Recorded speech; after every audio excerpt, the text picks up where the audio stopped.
Good morning, folks. Thank you all for being here. It's been 1 year today since the President signed the Recovery Act into law, and I am probably preaching to the choir here as to how beneficial it's been. I stand before you, as I said, actually one day, on the exact day to a year that we've signed this act. And what I want to talk about is what we've accomplished, where we were back then, where I think we are now, and where we're going. And you and I know, without any question, the Recovery Act is working.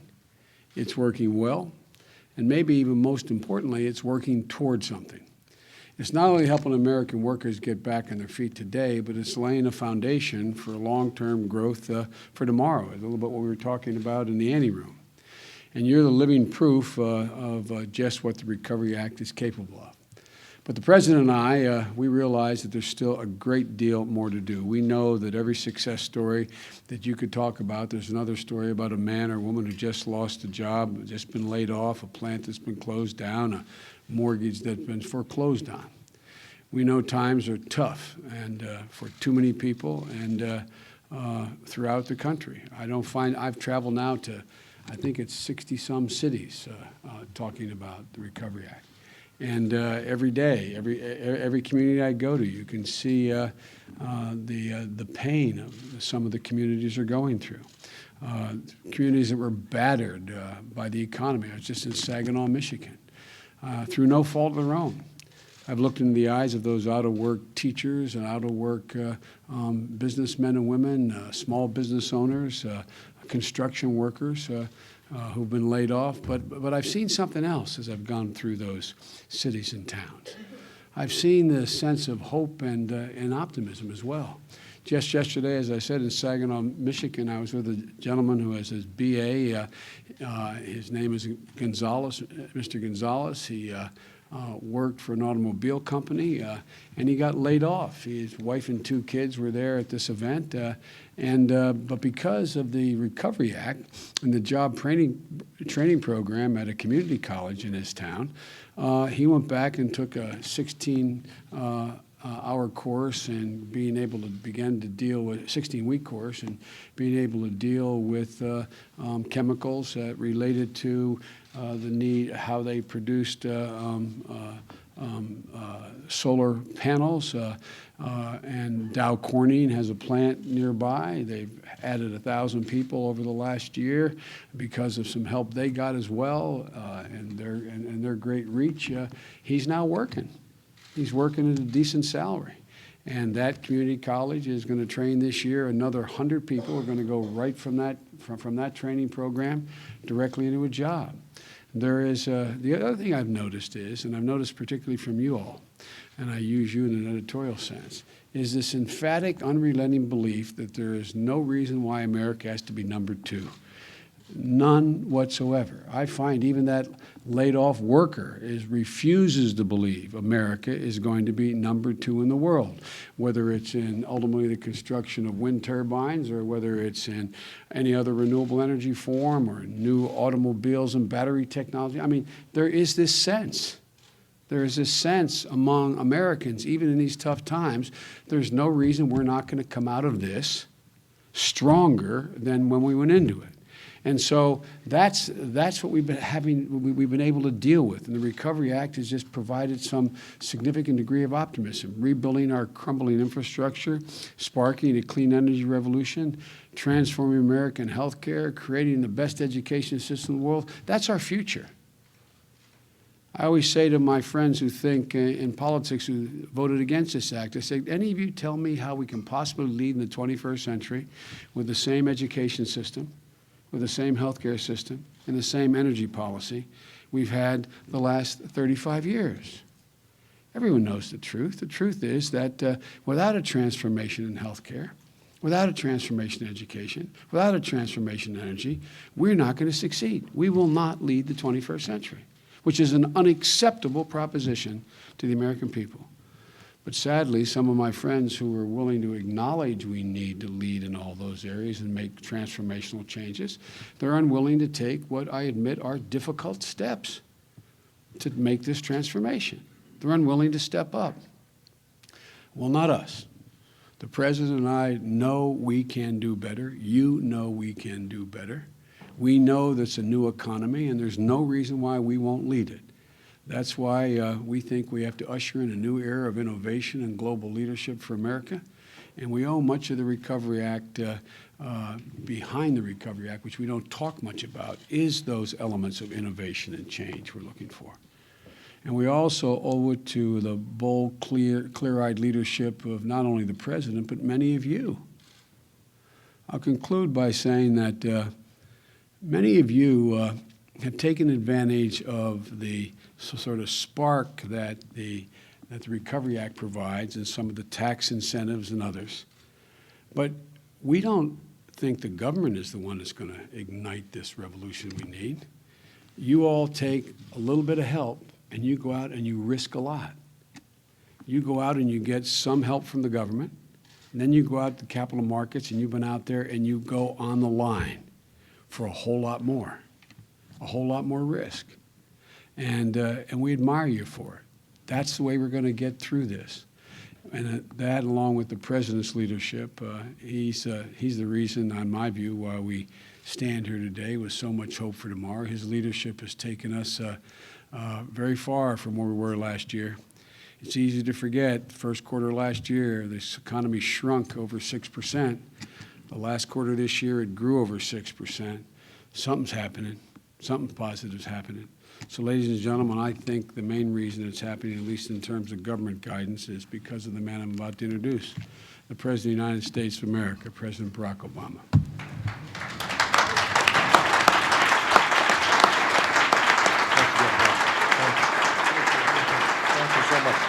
Thank you, everybody. Thank you. Please have a seat. Thank you very much. Thank you to Blake and Chuck, and thank you to my outstanding Vice President and his extraordinary team that have done just a great job managing this program. I want to begin by recalling where we were 1 year ago. Millions of jobs had already been lost to the recession before I was sworn into office. Another 800,000 would be lost in the month of January. We'd later learned that our economy had shrunk by an astounding 6.4% in the first quarter of 2009. And economists from across the political spectrum warned that if dramatic action was not taken to break the back of the recession, the United States could spiral into another depression. That was the backdrop against which I signed the American Recovery and Reinvestment Act in Denver with Blake alongside. It certainly wasn't a politically easy decision to make for me or for the members of Congress who supported it. Because let's face it, no large expenditure is ever that popular, particularly at a time when we're also facing a massive deficit. But we acted because failure to do so would have led to catastrophe. We acted because we had a larger responsibility than simply winning the next election. We had a responsibility to do what was right for the U.S. economy and for the American people. And 1 year later, it is largely thanks to the Recovery Act that a second depression is no longer a possibility. It's one of the main reasons the economy has gone from shrinking by 6% to growing at about 6%.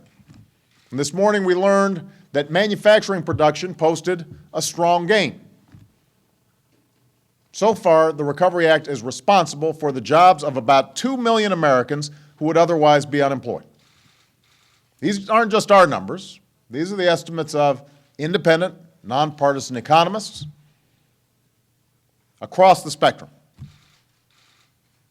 Now, despite all this, the bill still generates some controversy. And part of that is because there are those, let's face it, across the aisle who have tried to score political points by attacking what we did, even as many of them show up at ribbon-cutting ceremonies for projects in their districts.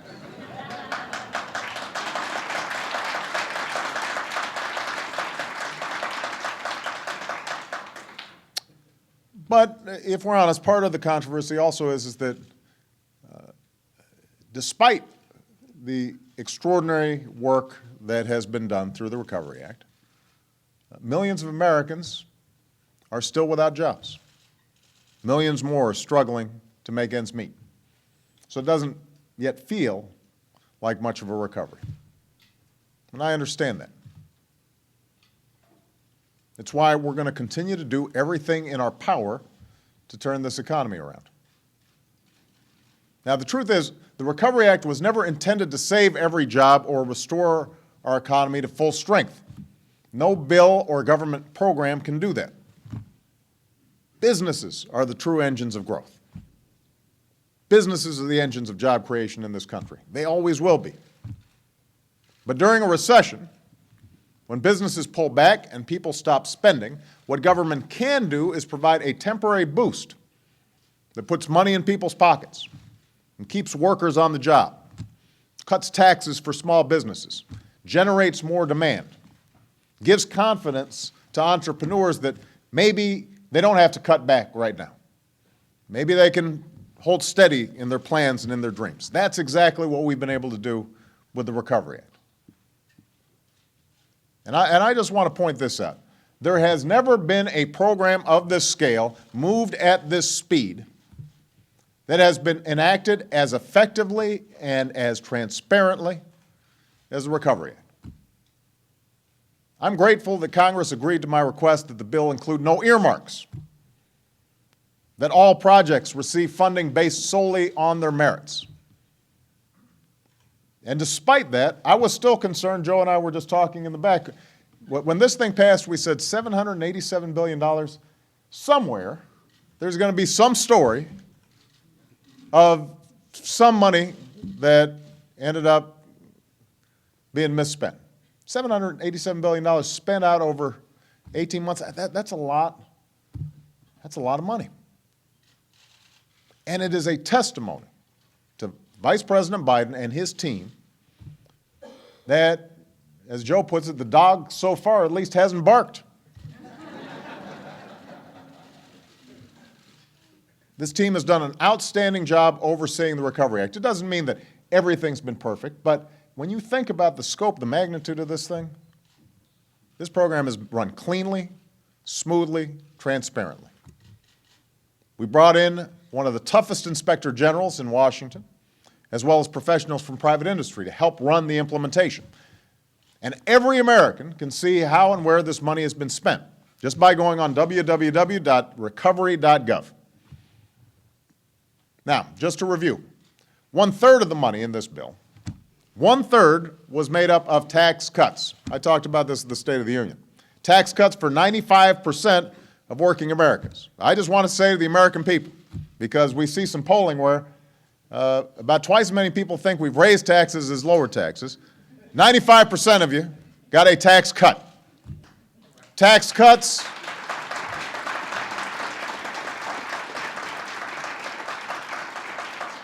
Tax cuts for 95% of working Americans. Tax cuts for small businesses. Tax cuts for first-time home buyers. Tax cuts for parents trying to care for their kids. Tax cuts for 8 million Americans paying for college. So far, we've provided $120 billion in tax relief to families and small businesses. Now, up until this point, I've never met a Republican who didn't like a good tax cut.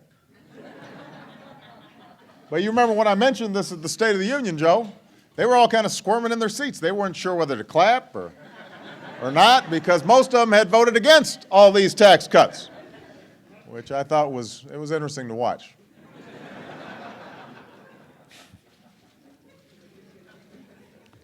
The second third of this bill was made up of relief for those who have been most affected by this recession.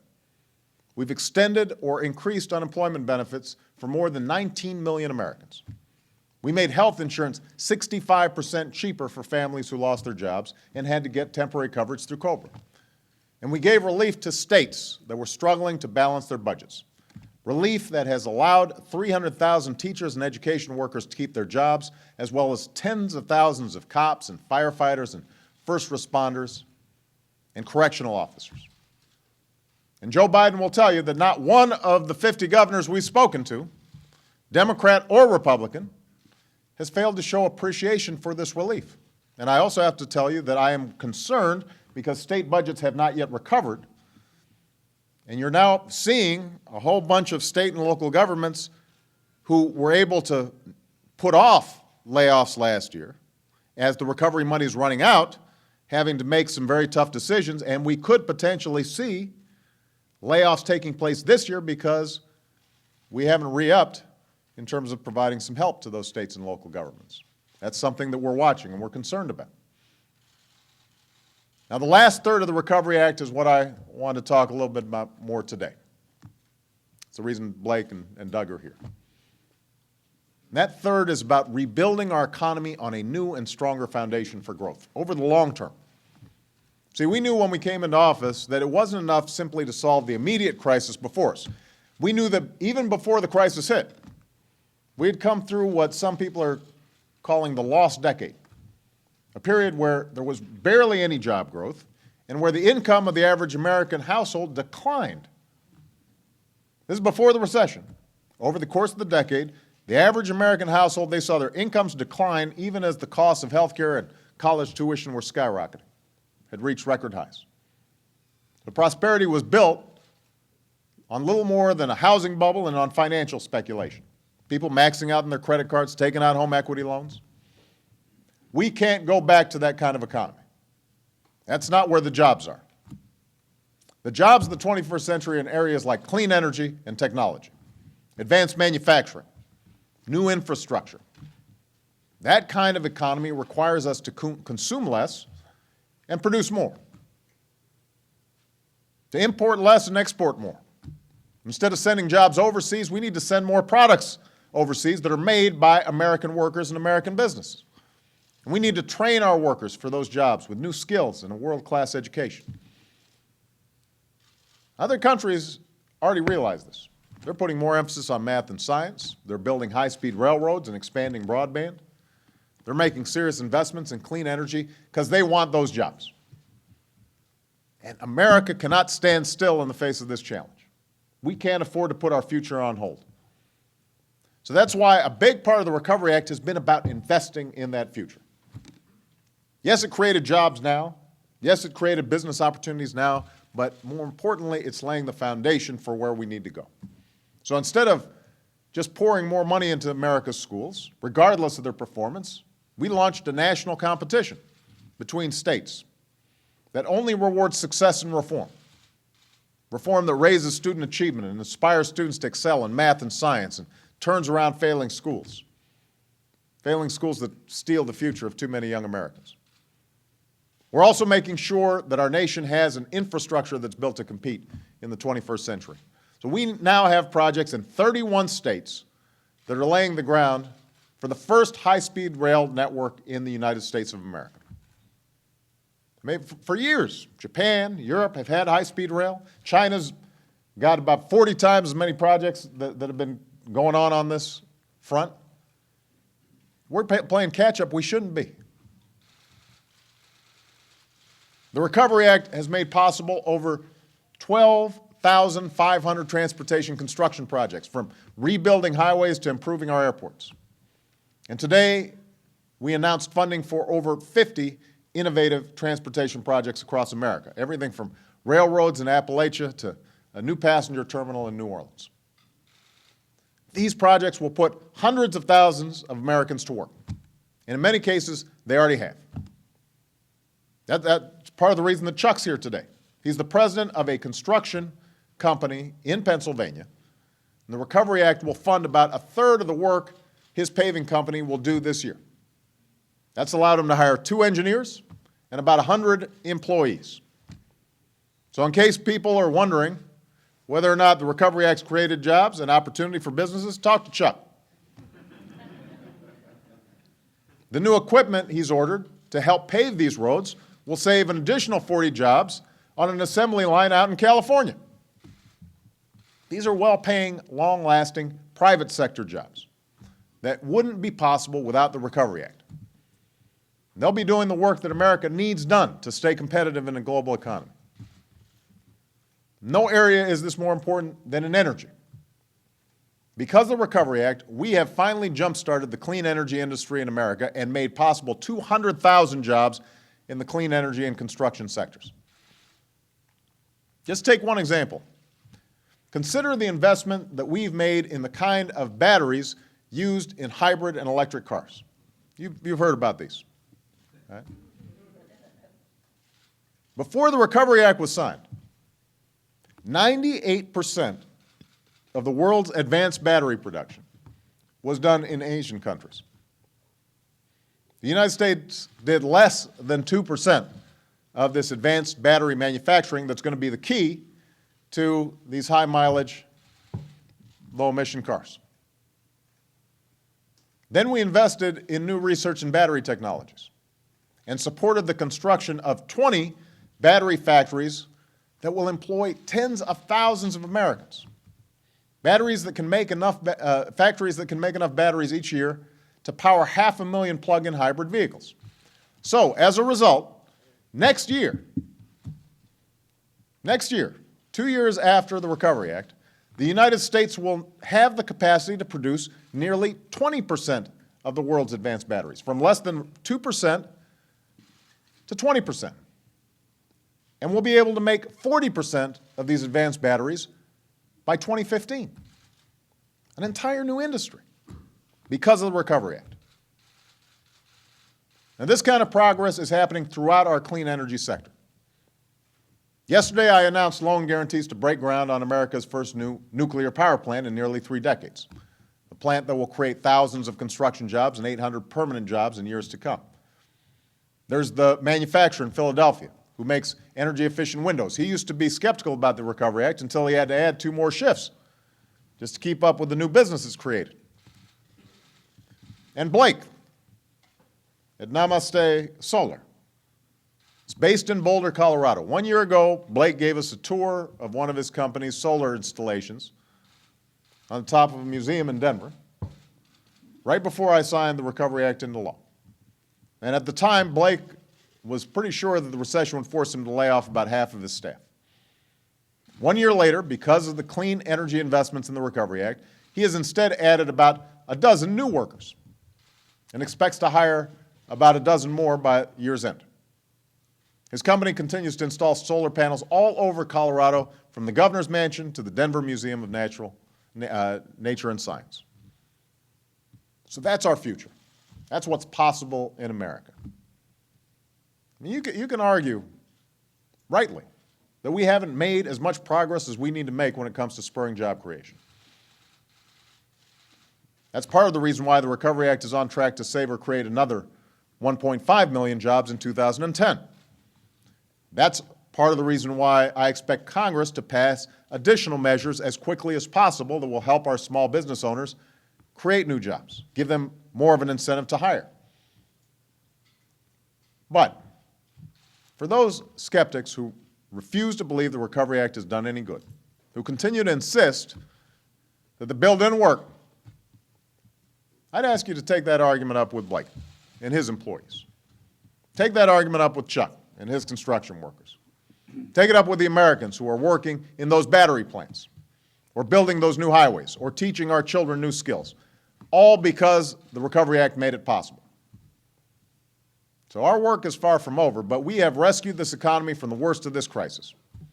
And slowly, in new factories and research facilities and small businesses, the American people are rebuilding a better future. And we will continue to support their efforts. We will leave our children an economy that is stronger and more prosperous than it was before. Thank you very much, everybody. Thank you.